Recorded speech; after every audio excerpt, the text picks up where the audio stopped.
Have you ever had a haircut that was so bad you had to immediately go and get another haircut the next day? Me either. Hey, this is my video diary. Video diary. Okay, video diary. Video diary. I remember when I was really little, I had a guy. I'm the guy. There was never any question of where I was gonna go or who was gonna cut it. I had a shop, I had a guy, my mom had a crush on him. That's neither here nor there. At some point in my childhood, he actually quit cutting hair. Now that I think about it, I almost quit getting haircuts at the same time. There's something about that bond between the barber and the subject, the canvas. When that bond is broken or displaced, it's kind of hard to get back in the game, so to speak. Between the ages of, I don't know, like 13 and 18, 19, 18, 18's fine. 18 is fine. A little bit less melanin than I would like, but between the ages of, what did I say, 14 to 18? No. Whatever. I could count the number of haircuts I got on one hand. This hand specifically. It was also in that time frame that I discovered I really love what I look like when I have an afro. The lack of that barber canvas relationship helped me to develop my own relationship with my hair. What you doing with all that hair? You braiding it up? You locking it up? What are you doing? What are you doing? I didn't know what I was doing. I knew that I liked where I was with it. You know what I mean? I knew that I love having an afro, and that's about as far as I knew. Was there a necessity for me to know any more than that? You have no reason to. No. How old am I? 27. Damn. I'm sorry. In my almost decade now of being an adult, I've probably had like half the amount of haircuts that I've had between 14 to 18.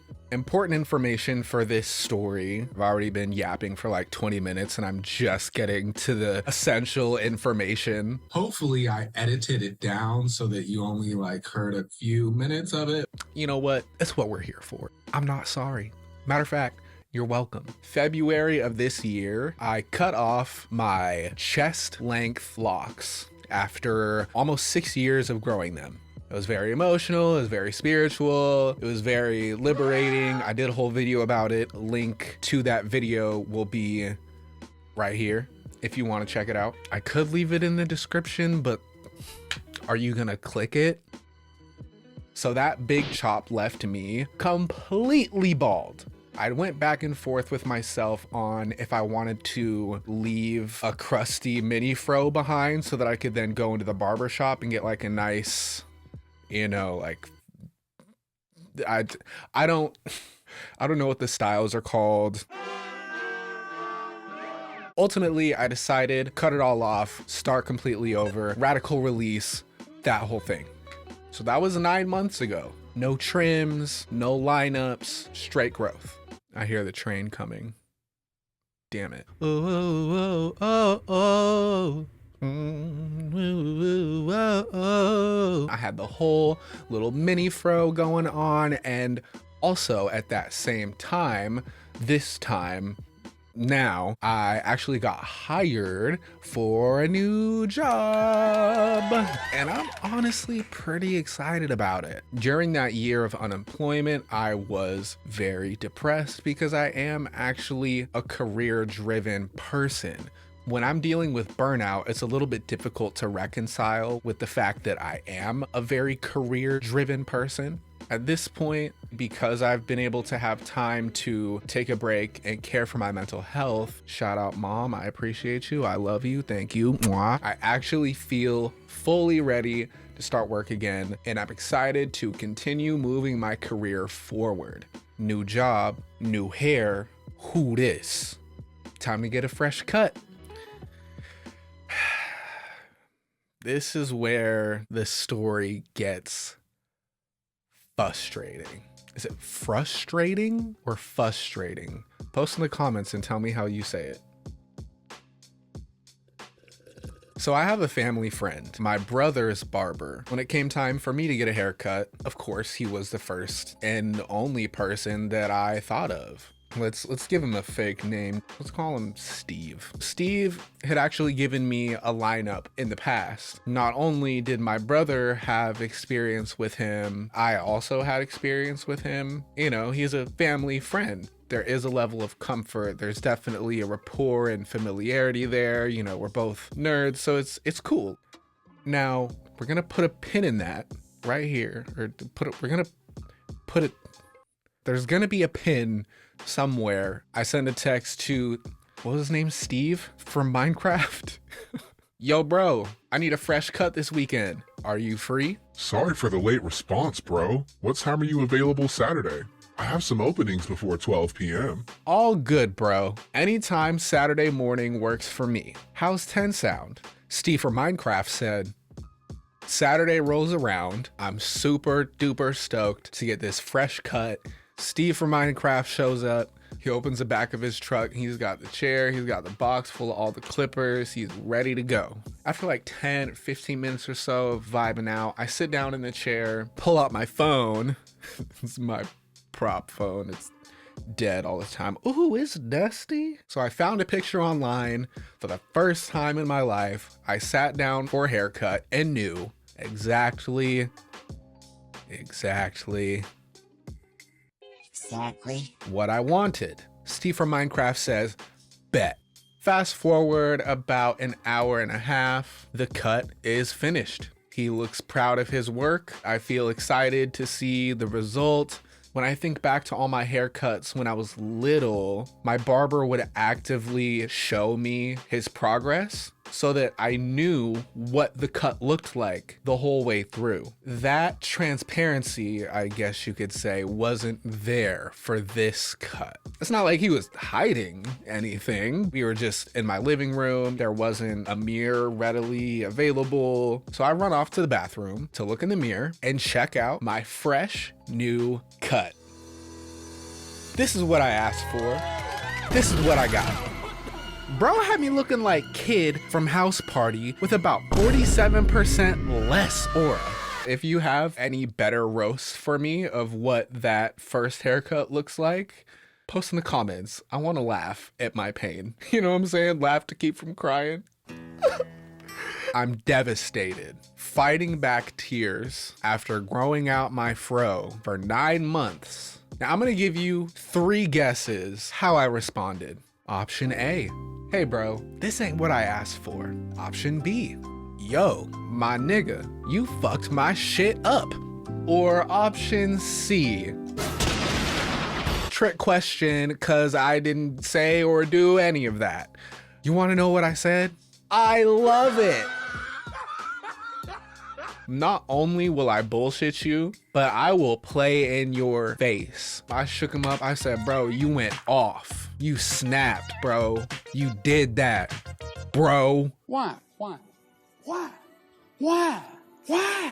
blame autism. Oh, you didn't know I was autistic? How would they know? I'm allegedly autistic. No proof other than my vast knowledge of FNAF lore. If you know, you know. I actually don't know for sure, but that's another video. Stay tuned for that maybe someday. I'm gonna take a bathroom break. BRB.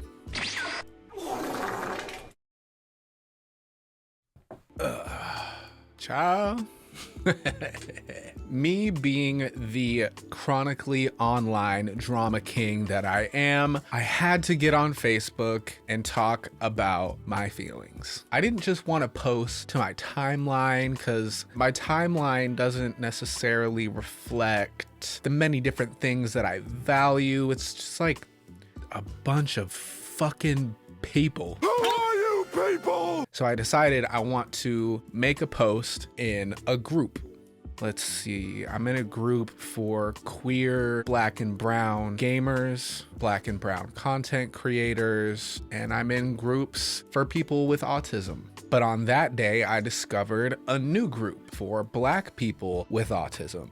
Perfect. I joined that group, started typing out my story, blah, blah, blah, blah, blah. I wasn't making that post so that I could feel righteous in my frustration. It does sometimes help to just be seen and heard, even something as simple as I feel you. Maybe I've had a similar experience. Sometimes that can help a lot. That barber should be ashamed to let you leave his chair like that. When it's this bad, I tend to take it personal. At some point, the person providing a service had to know they couldn't execute the service but aren't forthcoming, and you pay the cost.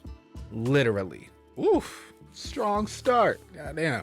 That man did you dirty. 100% directly to jail. He literally stripped you of your aura. I'm so sorry. You know what? I felt this comment in my motherfucking soul because I felt so confident when I sat in that chair.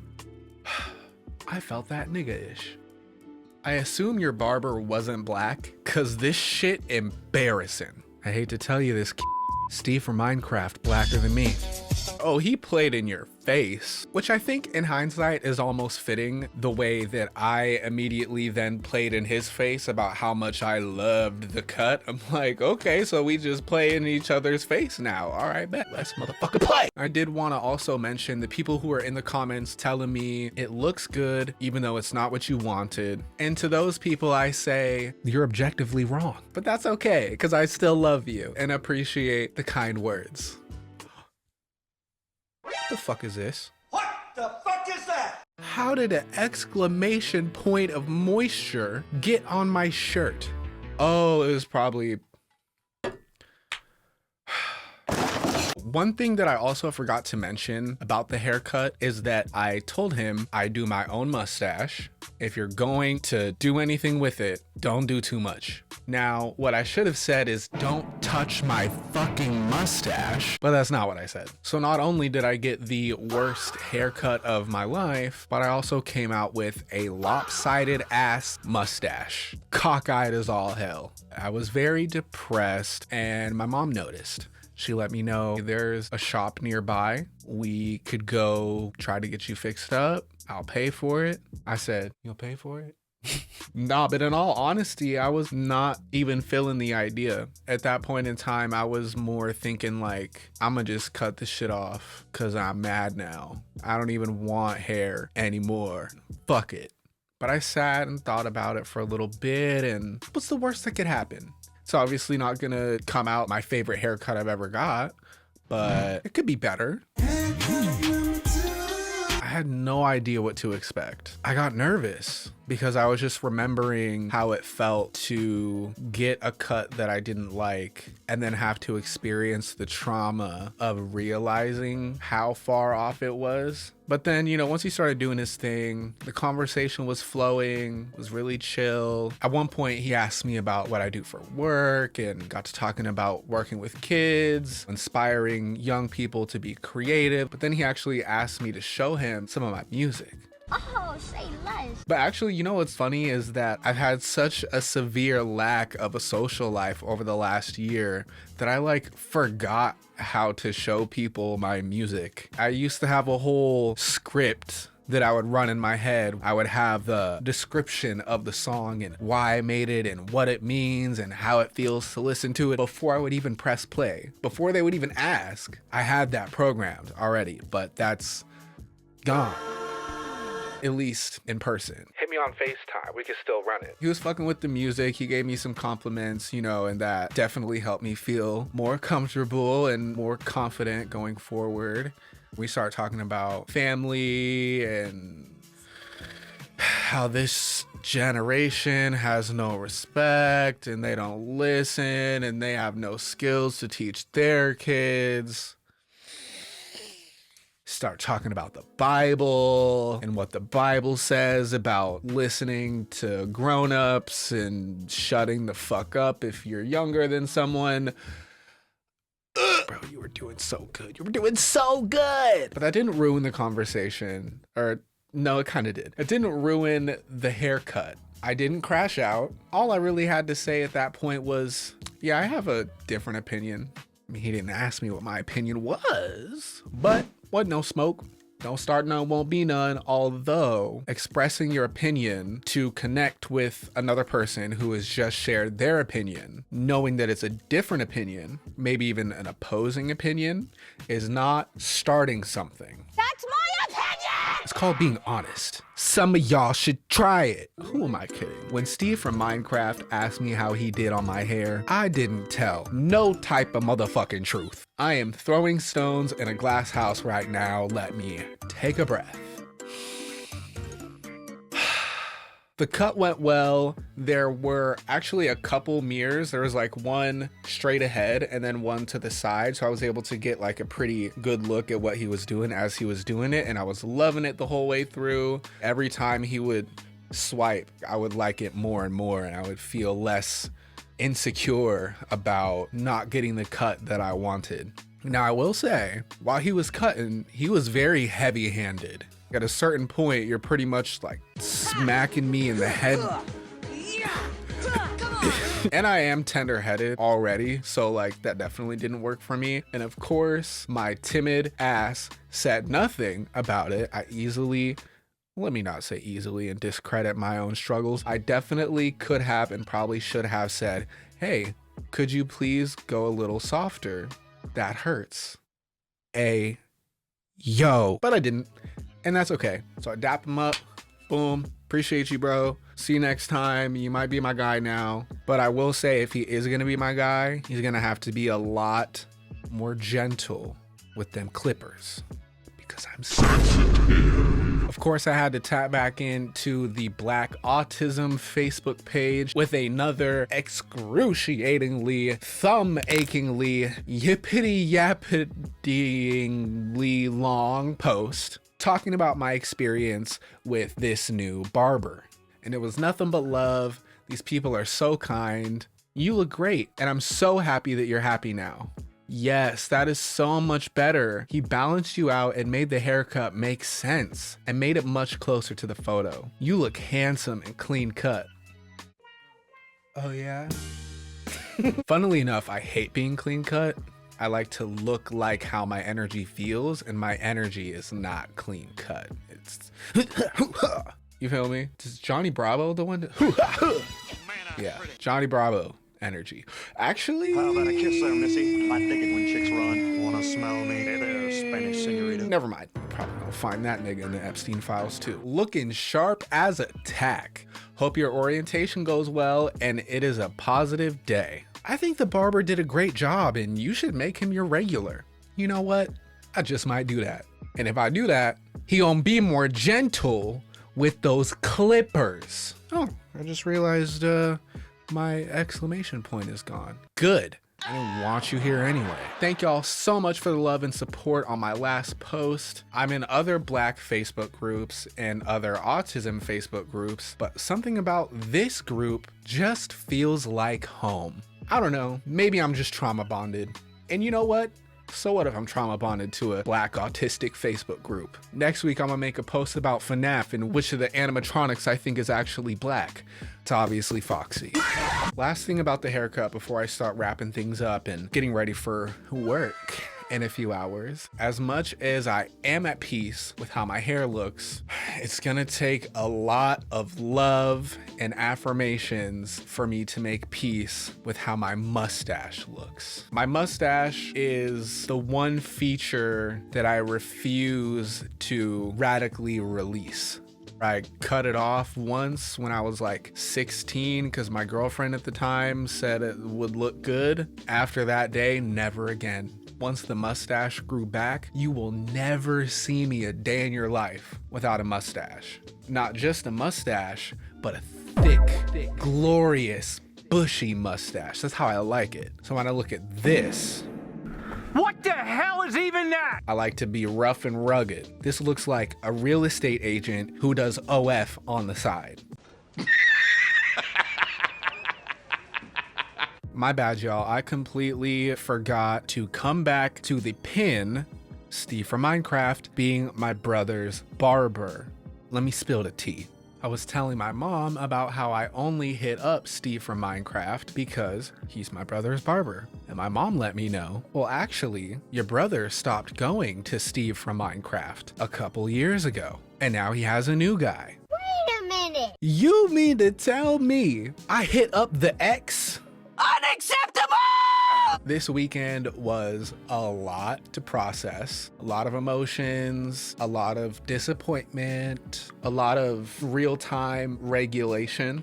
It's difficult for a lot of us neurodivergent folks just to be okay in the moment when there's like things happening, people that you're having to interact with, and transactions that you have to make, and services that are being provided, and you know what I mean? It's a lot. So when these things don't go smoothly, it can really fuck up your whole week, month, even when something stressful has happened and then the people around you support you in creating a different outcome. That feels good. That feels really good. It reminds you that you're still alive. You know what I mean? You had a hard day, but did you die? You got a fucked up ass haircut, but did you? If I'm going through something and that's the response that somebody gives me after I told my story, you don't get to tell me that the only pain worth expressing is the pain of death. I don't know if you knew this, but like when you die, you're dead. You ain't expressing shit. But what doesn't kill you can make you stronger. It can be empowering when inevitably in the future, I experience more stress. It's unavoidable. There is going to be stress. I'm going to get a bad haircut. I'm going to have I don't even want to speak it out loud. So I'll just put it on the screen here so that I don't manifest anything. I would not wish that upon my worst of enemies. But when those things happen, you gotta be able to find your way back to joy, find your way back to laughter. I'm glad that I took those emotions in the moment and I went to a safe online space where people would be understanding of how I was feeling and what I was going through. And as I'm typing, I kept thinking in my head, like, this should really just be a video. No one wants to read a 7-paragraph long essay about a haircut. But like, why not do both? I seen a commercial one time that said, why say or when you can say and? We celebrate duality over here. And in that celebration of duality, I want to talk about the intersection of being neurodivergent, being a recovering addict, being a musician, a YouTuber, more to come in the future. Oh, that was a bar. And a career-driven person. These identities that I hold, I struggle to find a way for them to all exist at the same time and complement each other rather than take space away from each other. There are ways that being neurodivergent complements my art, because I'm able to think in much more abstract ways. I'm over here and I'm over there and silly voices and everything. The neurodivergence definitely makes for better content. Now, when it comes to the career side of things, the job, it doesn't always help to be different. It's not always an asset to think outside the box. In fact, a lot of workplaces would really prefer that you stay in the fucking box. That's what they're paying you for. As a recovering addict, I'm recognizing the obsessive need to constantly create something. If I go 2 days without doing something creative, I start to feel emotional withdrawal. Depressed, worthless, hopeless, especially in today's climate, but we ain't even here for all that. We ain't even here for all that. Reliance on the substance of creativity. It's clearly a lot healthier than doing drugs or drinking. It's the same mindset. So there's something that I'm still trying to escape through this. And I haven't quite figured that out yet. The reason I bring that up is because my YouTube channel really started off as an experiment just to see if I could make a video and like put it out and have it be entertaining or whatever. Unlike with music, for so many years, it's been so clear that I make music specifically to develop a better and better understanding of who I am through the rhymes. The clearest, most honest way I've learned to express myself is through song. YouTube's a little different. Am I on here to entertain? Am I on here to teach? Am I on here to vent?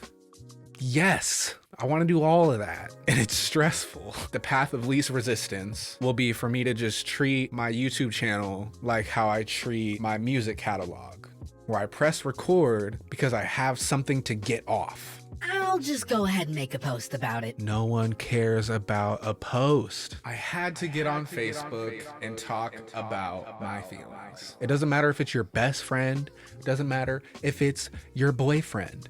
No one cares about a post. I don't care about a post. I don't remember anything that I've ever posted. I can't tell you one thing except for the thing that I just posted. But I could tell you just about every song that I made. I don't know about that. I could tell you every video that I've made since I started my channel. When I'm expressing myself through art, that sticks with me.